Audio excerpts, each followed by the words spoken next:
Hello बच्चों, स्वागत करता हूं सभी का आपके अपने यूट्यूब चैनल राज एजुकेटर में। Daily smart biology study MCQ series को ज्वाइन करके आप अपना प्रिपरेशन बहुत अच्छा कर सकते हैं। तो देर किस बात की, डेली शाम को 7 बजे राज एजुकेटर ऑनलाइन प्लेटफॉर्म का विजिट करके आप बायोलॉजी से संबंधित बहुत अच्छी जानकारियां जान सकते हैं। बच्चों, आज की इस बेहतरीन ऑनलाइन क्लास का अपना टॉपिक रहेगा प्राणियों में संरचनात्मक संगठन, स्ट्रक्चरल ऑर्गेनाइजेशन इन एनिमल्स। बहुत ही शानदार टॉपिक है। ये 11th एनसीईआरटी टॉपिक है जो नीट की दृष्टि से रामबाण साबित होने वाला है। बच्चों, यहाँ से 2 से 3 क्वेश्चन पुट किए जाते हैं। बहुत ही अच्छा कंटेंट आज की इस बेहतरीन ऑनलाइन क्लास में रहने वाला है। सभी विद्यार्थियों से यही अपील है कि तुरंत क्लास के साथ में जुड़ जाइए और प्रत्येक क्वेश्चन का आंसर देने का यथासंभव प्रयास कीजिए। चलो जुड़ते हैं आज के पहले क्वेश्चन में। आपका पहला क्वेश्चन मोबाइल स्क्रीन के ऊपर आपको दिखाई दे रहा है। निम्न में से संकुचन व गमन में सहायक है। वेरी इंपॉर्टेंट है। क्वेश्चन को पूरा रीड आउट करने के बाद में ऑप्शन के पास में आपको जाना है। क्या कहना चाहता है? संकुचन व गमन में सहायक है। आपको 4 ऑप्शन मोबाइल स्क्रीन के ऊपर दिखाई दे रहे हैं, जिनमें 4 उत्तक दिखाई दे रहे हैं। उनमें से कोई एक उत्तक ऐसा है जो संकुचन और गमन दोनों में सहायक होता है, वो आपको बताना है। पहला ऑप्शन में क्या कह रहा है? उपकला उत्तक, बी ऑप्शन में संयोजी उत्तक, और सी ऑप्शन में पेशीय उत्तक, और डी ऑप्शन में तंत्रिका उत्तक। Choose the correct option in this question. इस क्वेश्चन का जो राइट ऑप्शन है उसका आपको चयन करना है। बहुत ही शानदार क्वेश्चन पहला ही मोबाइल स्क्रीन के ऊपर रखा गया, जो एग्जाम की दृष्टि से बहुत ही शानदार कारगर साबित होने वाला होता है। देखो क्या कहता है, आपको संकुचन के बारे में बताना है, गमन के बारे में बताना है। तो बिल्कुल आप पहुंच गए होंगे। यहाँ पर सी ऑप्शन करेक्ट हो जाएगा। पेशीय उत्तक जो होता है वो गमन और संकुचन दोनों में सहायक होता है। वेरी वेरी इंपॉर्टेंट क्वेश्चन, पहला क्वेश्चन जो आपको मोबाइल स्क्रीन के ऊपर दिखाई दे रहा है। तो पहले क्वेश्चन का बच्चा यहाँ पर अपना सी ऑप्शन करेक्ट हो जाएगा। अब इसी कड़ी में बच्चों बात कर लेते हैं 2 नंबर क्वेश्चन की। बड़ा ही सिंपल सा क्वेश्चन है, सभी विद्यार्थियों का आंसर आना चाहिए। क्या कहना चाहता है कि स्टडी ऑफ टिश्यूज यानी उत्तकों का अध्ययन कहलाता है। मायोलॉजी कहलाता है, हिस्टोलॉजी कहलाता है, माइक्रोलॉजी कहलाता है, फाइकोलॉजी कहलाता है। वेरी इंपॉर्टेंट है और सिंपल सा क्वेश्चन है, सभी विद्यार्थियों के द्वारा आंसर आना चाहिए। आपने ये क्वेश्चन तो 9th और 10th में पढ़ा होगा। बिल्कुल बिल्कुल सभी विद्यार्थियों का आंसर आना चाहिए कि उत्तकों का अध्ययन क्या कहलाता है। 4 ऑप्शन आप मोबाइल स्क्रीन के ऊपर देख पा रहे हैं। इन 4 में से मैं किस ऑप्शन के पास में जाऊं कि वो अपना क्वेश्चन करेक्ट हो जाए? उत्तकों का अध्ययन, स्टडी ऑफ टिश्यूज या टिश्यूज ऑफ स्टडी क्या कहलाता है? तो बिल्कुल बच्चा यहाँ पर आप जाएंगे बी ऑप्शन के पास में और अपना बी ऑप्शन करेक्ट हो जाएगा। हिस्टोलॉजी को क्या कहा जाता है? उत्तकों का अध्ययन। उत्तकों का अध्ययन क्या कहलाता है? हिस्टोलॉजी कहलाता है। देखो इसमें, इसको हिंदी में लिखना चाहें तो इसको ओतिकी के नाम से जानते हैं। बिल्कुल आपको कहीं लिख लेना है, यानी हिस्टोलॉजी जो होता है उसको ओतिकी कहा जाता है। देखो आज का कंटेंट जो है वो जंतुओं में, प्राणियों में पाए जाने वाले संरचनात्मक संगठन, किस प्राणी का संरचनात्मक संगठन किस प्रकार का होता है, कौन से ऑर्गन का क्या काम होता है, या किसी विशिष्ट कार्य के लिए कौन सा ऑर्गन्स पाया जाता है, उसकी बॉडी स्ट्रक्चर, बॉडी लैंग्वेज किस प्रकार की होती है, इसके बारे में हम चर्चा कर रहे हैं, डिस्कस कर रहे हैं। बच्चों इसी कड़ी में हम बात करते हैं 3 नंबर क्वेश्चन की, जो आप मोबाइल स्क्रीन के ऊपर देख पा रहे हैं। बड़ा ही सिंपल सा क्वेश्चन है, सभी विद्यार्थी आंसर देंगे। निम्न में से रक्त एक प्रकार का उत्तक है। ये आप कई बार पढ़ चुके हैं, सर्कुलेटरी सिस्टम में भी आपने इस बात का स्टडी किया है। निम्नलिखित में से रक्त किस प्रकार का उत्तक है? ऑप्शन नंबर ए में कह रहा है एपिथेलियल उत्तक है, बी में तंत्रिका उत्तक है, सी में संयोजी उत्तक है, और डी में पेशीय उत्तक है। दीजिए करेक्ट आंसर। जिन विद्यार्थियों का ये टॉपिक अच्छे से पढ़ा हुआ है तुरंत आंसर देने का प्रयास कीजिए और अपनी प्रिपरेशन को बहुत स्ट्रॉन्ग कर लीजिएगा। बच्चा एग्जाम की दृष्टि से ये एक आपको बड़ा मौका मिल रहा है राज एजुकेटर ऑनलाइन प्लेटफॉर्म के माध्यम से कि आप क्वेश्चनों को हल करना सीख जाएं। हाँ बिल्कुल, आप थ्योरी की क्लास पढ़ रहे होंगे, लेकिन थ्योरी की क्लास पढ़ने के साथ साथ में यदि आप ज़्यादा से ज़्यादा एमसीक्यूज करते हैं, ऑब्जेक्टिव क्वेश्चनों को हल करना सीखते हैं, तो वो एग्जाम की दृष्टि से बहुत ही फायदेमंद होता है। देखो बच्चों, रक्त का बात करते हैं तो रक्त एक प्रकार का संयोजी ऊतक होता है। कैसा संयोजी ऊतक होता है? तो पूरा मैं लिखना चाहूँ तो रक्त एक प्रकार का तरल संयोजी ऊतक होता है। यहाँ पर अपना सी ऑप्शन करेक्ट हो जाएगा। बिल्कुल बहुत ही सिंपल सा क्वेश्चन था, सी ऑप्शन करेक्ट हुआ। अब इसी कड़ी में बात कर लेते हैं 4 नंबर क्वेश्चन की, जो आप फिर से मोबाइल स्क्रीन के ऊपर देख पा रहे हैं। क्या कहना चाहता है? निम्नलिखित में से सरल घनाकार उपकला का उदाहरण है। वेरी इंपॉर्टेंट है, लगा लीजिएगा 5 स्टार वाला, यानी बहुत ही शानदार कंटेंट। एक बार फिर से, सरल घनाकार उपकला किस में पाई जाती है?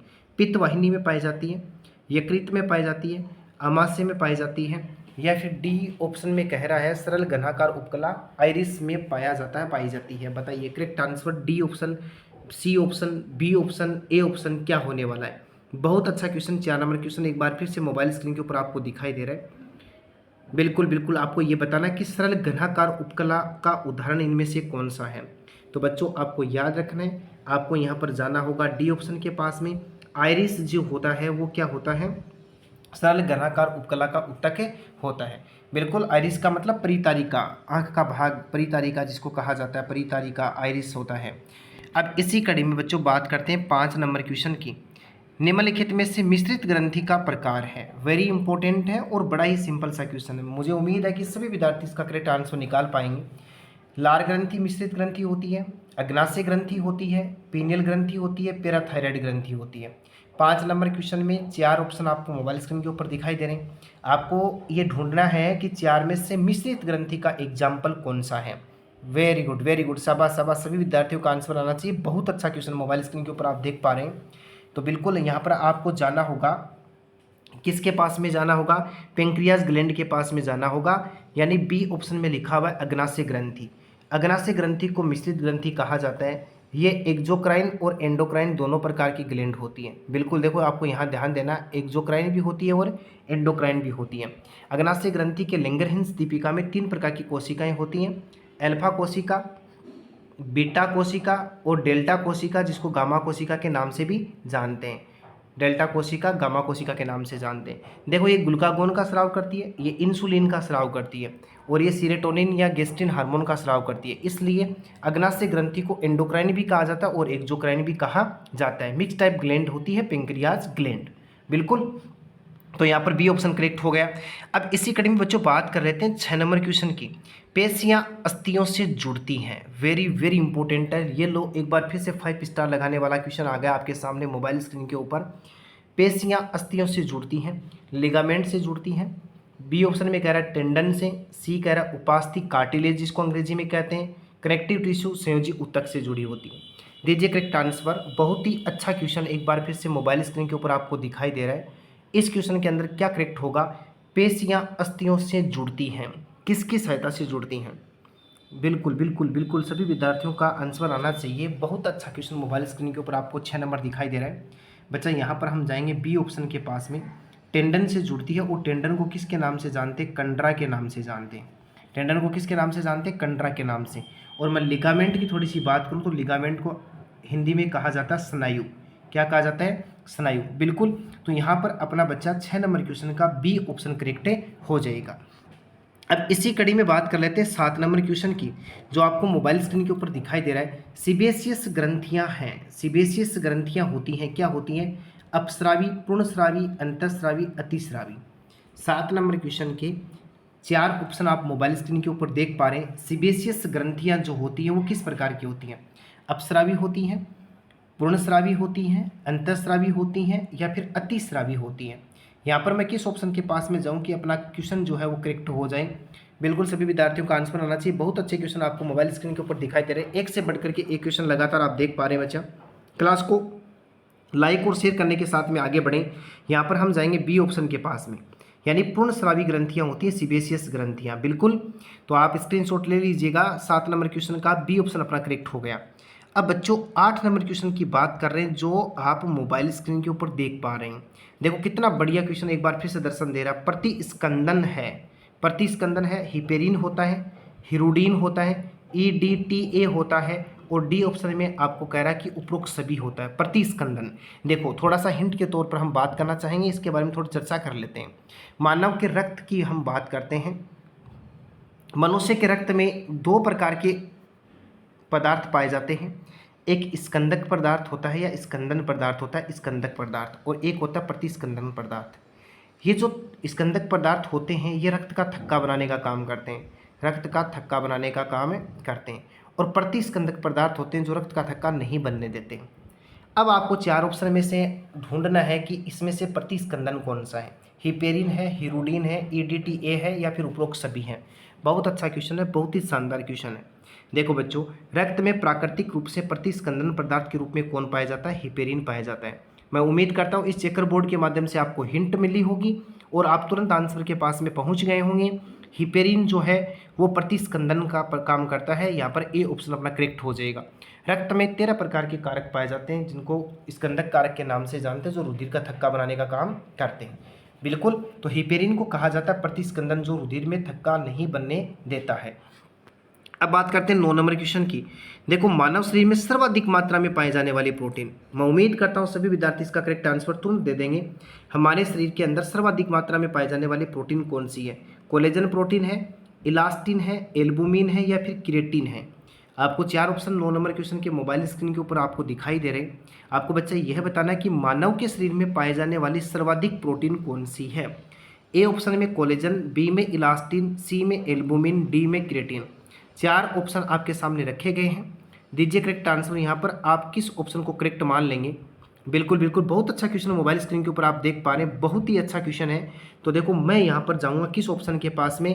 ए ऑप्शन के पास में, यानी मानव के शरीर में सर्वाधिक मात्रा में कोई प्रोटीन यदि पाई जाती है तो वो कौन सी प्रोटीन होती है? कोलेजन प्रोटीन होती है। अच्छा जी, कोलेजन प्रोटीन की थोड़ी सी बात और करना चाहें तो कोलेजन प्रोटीन जैसे बालों का निर्माण करती है, नाखून का निर्माण करती है। पशुओं की यदि बात करें तो सींग व खुर बनाने में भी कौन सी प्रोटीन काम आती है? कोलेजन प्रोटीन काम में आती है। उम्मीद करता हूँ समझ में आया होगा। बिल्कुल बिल्कुल। और ये एल्बुमिन जो लिखा हुआ है ये प्रतिरोधक क्षमता बनाने का काम करती है। बिल्कुल। अब देखो, बात करते हैं एल्बुमिन्स प्रोटीन जो होती है शरीर के अंदर अंतराली जो ऊतक होते हैं वहाँ पर ओस्मोसिस प्रेशर जो होता है प्रासंगिकता को बनाए रखने का काम करती है। अब इसी कड़ी में बात कर लेते हैं 10 नंबर क्वेश्चन की। हृदय पेशी है, मैं देखता हूँ कौन कौन विद्यार्थी करेक्ट आंसर निकाल लेता है। देखो, हृदय में पेशी पाई जाती है। हृदय की पेशी को कार्डियक पेशी के नाम से जानते हैं। कैसी पेशी के नाम से जानते हैं? कार्डियक पेशी के नाम से, यानी हृदय पेशी को कार्डियक पेशी के नाम से भी जानते हैं। ये कहना चाहता है कि हृदय की पेशी होती है रेखित व ऐच्छिक प्रकार की, अरेखित व अनैच्छिक प्रकार की, रेखित व अनैच्छिक प्रकार की, अरेखित व ऐच्छिक प्रकार की।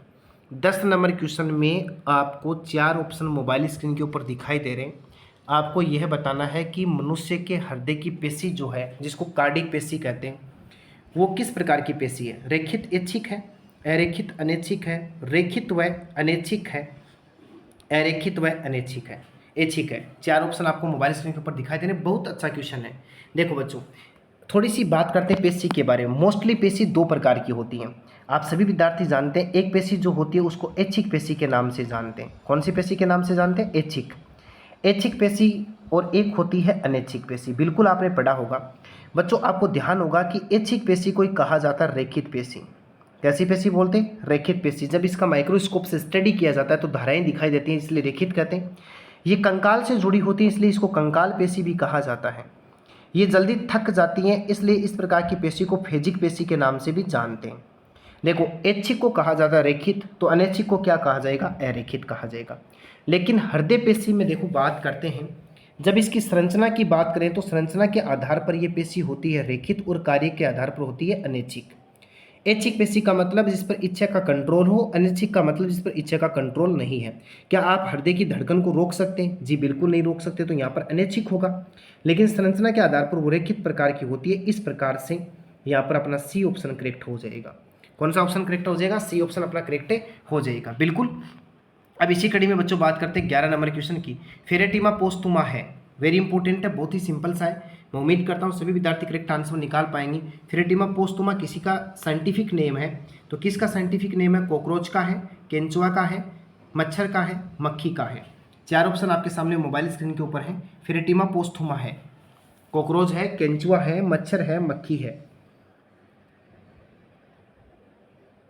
देखो, यहाँ पर हम जाएंगे बी ऑप्शन के पास में, यानी किसके पास में जाएंगे? बी ऑप्शन के पास में जाएंगे। फेरेटिमा पोस्टुमा केंचुआ का वैज्ञानिक नाम होता है। केंचुआ को फ्रेंड ऑफ फार्मर के नाम से भी जानते हैं, किसान का मित्र जिसको कहा जाता है, क्योंकि ये मिट्टी को पोला करना, वर्मी कंपोस्ट खाद बनाना वगैरह वगैरह जैसे कार्य करता है।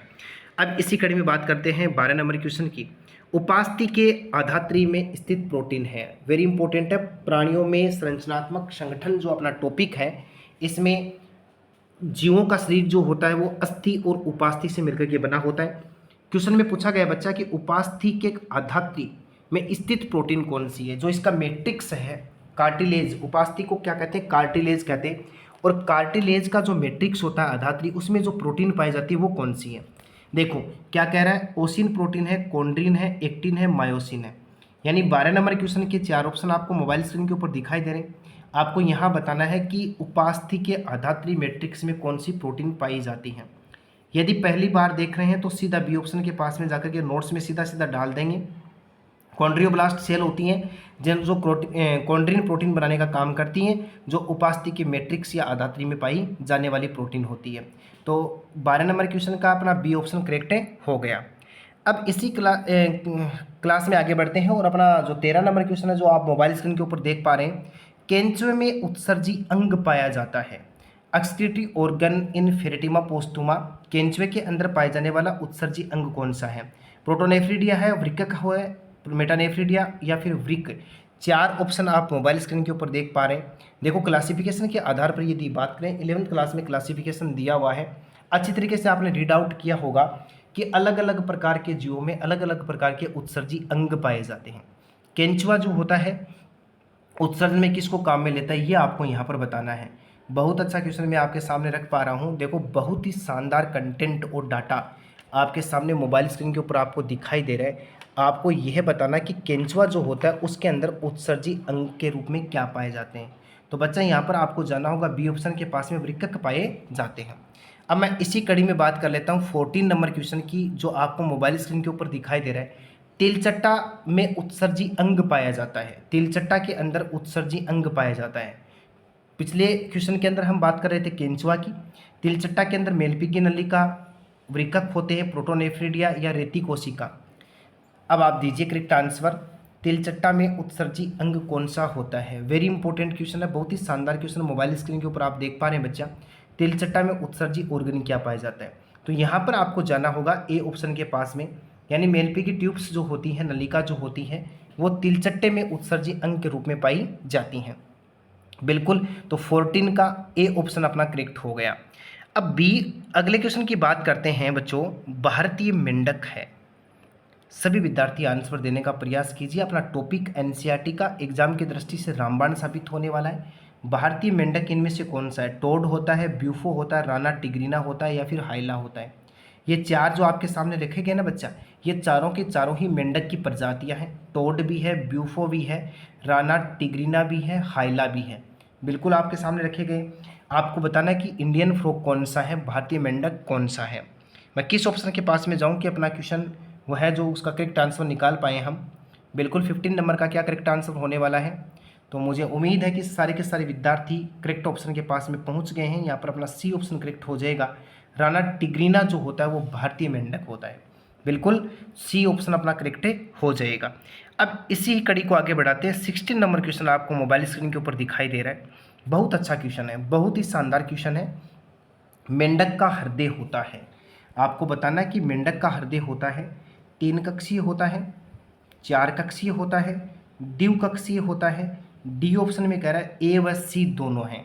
मैं किस ऑप्शन के पास में जाऊं कि अपना आंसर करेक्ट हो जाए? बहुत ही शानदार क्वेश्चन मोबाइल स्क्रीन के ऊपर आप देख पा रहे हैं। मेंढक का हृदय होता है 3 कक्षीय, 4 कक्षीय, 2 कक्षीय, ए व सी दोनों। बिल्कुल बिल्कुल बिल्कुल सभी विद्यार्थी आंसर दो। बहुत ही शानदार क्वेश्चन आपके सामने मोबाइल स्क्रीन के ऊपर है। मैंने आपको एक फॉर्मूला याद करवाया था 233-44। ये 233-44 का क्या मतलब है? देखो कोडेट संघ की बात करें, कोडेटा प्राणियों की बात करें तो 5 प्रकार के प्राणी जो हैं वो कोडेट कहलाते हैं। थोड़ा सा देख लेते हैं। देखो पीसीज की बात करें, मछली वर्ग की बात करें, पीसीज के अंदर जो हृदय होता है उसके अंदर 2 चेमर्ड पाए जाते हैं। एक आलिंद होगा, एक नीले होगा। अब इसके बाद में रेप्टिलिया और उसके बाद में एम्फीबिया। इन दोनों के अंदर देखो रेप्टिलिया और एम्फीबिया इनके अंदर 3-3 कक्षीय हृदय पाया जाता है। और एवीज की बात करें और स्तनधारी की बात करें, उनमें 4-4 कक्षीय हृदय पाया जाता है। तो मेंढक किस संघ का प्राणी है? एम्फीबिया संघ का प्राणी है। तो देखो मेंढक के अंदर 3 कक्षीय हृदय पाया जाता है। 2 आलिंद होते हैं और एक नीले होते हैं, नीले होता है। उम्मीद करता हूँ समझ में आया होगा। 233-44 का मतलब 2 का मतलब पीसीज, 3-3 का मतलब है रेप्टिलिया वर्ग हो गया और अपने पास में एम्फीबिया वर्ग हो गया। पक्षी और स्तनधारी का हृदय 4 कक्षीय होता है। बिल्कुल यहाँ पर आप उम्मीद करता हूँ निकाल पाएंगे। अब आपको कमेंट में बताना कि मगरमच्छ जो होता है वो किस संघ का प्राणी है और उसका हृदय कितना कक्षीय होता है। आपको कमेंट में क्वेश्चन बताना। मैं क्वेश्चन देख करके जा रहा हूँ। इस क्वेश्चन के ऊपर बेस है वो क्वेश्चन का कि मगरमच्छ जो होता है, क्रोकोडाइल जो होता है, वो किस संघ का तो प्राणी है और उसमें हृदय कितना कक्षीय होता है। यहाँ पर 16 का ए ऑप्शन करेक्ट हो गया। चलो बात करते हैं 17 नंबर क्वेश्चन की, जो आप मोबाइल स्क्रीन के ऊपर एक बार फिर से देख पा रहे हैं। मेंढक में कपाल तंत्रिका पाई जाती है। लो जी, एग्जाम की दृष्टि से रामबाण साबित होने वाला क्वेश्चन है। मेंढक में क्रेनियल नर्व जो होती है उनकी संख्या बतानी है आपको। 10 जोड़ी होती हैं, 12 जोड़ी होती हैं, 31 जोड़ी होती हैं, 8 जोड़ी होती हैं। दीजिए करेक्ट आंसर। यहाँ पर क्या सटीक होने वाला है। बहुत अच्छा क्वेश्चन मोबाइल स्क्रीन के ऊपर आप देख पा रहे हैं स्टूडेंट, बहुत ही शानदार क्वेश्चन है। एक बार फिर से आपको नजर आया। मेंढक में कपाल तंत्रिकाओं की यदि बात की जाए तो आपको जाना होगा बच्चा यहाँ पर ए ऑप्शन के पास में, यानी मेंढक में 10 जोड़ी कपाल तंत्रिकाएं पाई जाती हैं। बिल्कुल कर लोगे राइट। चलो आगे बढ़ते हैं। इसी कड़ी में बात करते हैं मेंढक में किस ग्रंथि को तीसरी आंख कहते हैं। मैंने आपको पहले कहा था कि कंटेंट जो डाटा जो है वो एक से बढ़कर के एक क्वेश्चन यहाँ पर आपको दिखाई देंगे। मेंढक में किस ग्रंथि को थर्ड आई के नाम से जानते, तीसरी आंख कहा जाता है। पीयूष ग्रंथि होती है, पीनियल होती है, थायराइड होती है, पैराथायराइड होती है। वेरी इंपॉर्टेंट है एग्जाम की दृष्टि से। अच्छी तरीके से आपको नोट्स में इसको डालना है कि मेंढक में किस ग्रंथि को तीसरी आंख के नाम से जानते हैं। तो बिल्कुल आप पहुंच गए होंगे। पीनियल ग्रंथि को क्या कहा जाता है, तीसरी आंख कहा जाता है। देखो इसके बारे में थोड़ी सी और बात कर लेते हैं। इसको लैंगिक जैविक घड़ी के नाम से भी जानते हैं, सेक्सुअल बायोलॉजिकल क्लॉक के नाम से भी इसको जानते हैं। लैंगिक जैविक घड़ी भी होती है ये, लैंगिक जैविक घड़ी के नाम से भी इसको जानते हैं। इसको मस्तिष्क की रेत भी कहते हैं, सैंडब्रेन भी कहते हैं इसको, यानी मस्तिष्क की रेत के नाम से भी जानते हैं। इस प्रकार से आपको याद रखना है। पीनियल ग्रंथि जो होती है ना, इसको क्या कहा जाता है, तीसरी आंख कहा जाता है। अपना बी ऑप्शन करेक्ट हो जाएगा। अब बच्चों इसी कड़ी में बात करते हैं 19 नंबर क्वेश्चन की। मेंढक उत्सर्जन के आधार पर किस प्रकार का प्राणी है। हम जानते हैं कि उत्सर्जन के आधार पर प्राणियों को 3 भागों में बांटा गया है।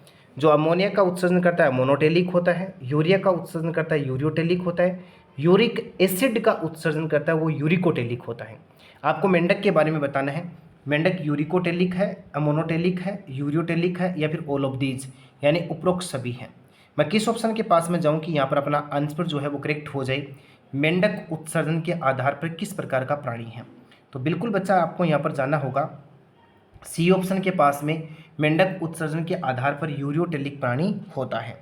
बिल्कुल कहीं भी कंफ्यूज नहीं होना है। वो जल में रहता है, वो थल में रहता है, वो कहाँ रहता है कि कोई इस बात पर निर्भर नहीं है, मतलब इस बात पर कोई मतलब महत्व नहीं है, डिपेंड नहीं करता है। आपको सीधा सीधा कॉन्स्टेंट रखना है कि मेंढक जो होता है वो उत्सर्जन के आधार पर यूरियोटेलिक होता है। अब देखो बात करते हैं 20 नंबर क्वेश्चन की। मेंढक है, मेंढक किस प्रकार का प्राणी है। समतापी प्राणी है, असमतापी प्राणी है। सी में कह रहा है ए व बी दोनों है, और डी में कह रहा है कि नन ऑफ दीज, इनमें से कोई नहीं है। तो दीजिए करेक्ट आंसर। मेंढक कैसा प्राणी है। यदि आज से पहले आपने पढ़ा है कहीं भी तो आपको करेक्ट आंसर देने का पूरा पूरा प्रयास करना चाहिए। मेंढक समतापी होता है, असमतापी। सी में अगला कह रहा है ए व बी दोनों है, डी में कह रहा है कि इनमें से कोई नहीं है। तो मैं किस ऑप्शन के पास में जाऊं कि अपना आंसर करेक्ट हो जाए। बहुत अच्छा क्वेश्चन मोबाइल स्क्रीन के ऊपर आपको दिखाई दे रहा है। बिल्कुल बच्चा आपको जाना होगा बी ऑप्शन के पास में। मेंढक असमतापी प्राणी होता है। इस प्रकार से आज की इस बेहतरीन ऑनलाइन क्लास में प्राणियों में संरचनात्मक संगठन टॉपिक जो था उसके टॉप 20 एमसीक्यूज देखने को मिले। उम्मीद करता हूँ सारे के सारे क्वेश्चन का एक्सप्लेनेशन आपको समझ में आया होगा और आपने आंसर देने का यथासंभव प्रयास किया है। इसके लिए आपको धन्यवाद। लगातार इसी प्रकार से चैनल के साथ में बन करके आप आगे बढ़िएगा, आपकी तैयारी बहुत अच्छी हो जाएगी। ये मैं आपको बार बार विश्वास दिलवाता हूँ कि राज एजुकेटर ऑनलाइन प्लेटफॉर्म का डाटा और कंटेंट जो है वो एग्जाम की आधारशिला को ध्यान में रखते हुए तैयार किया जाता है।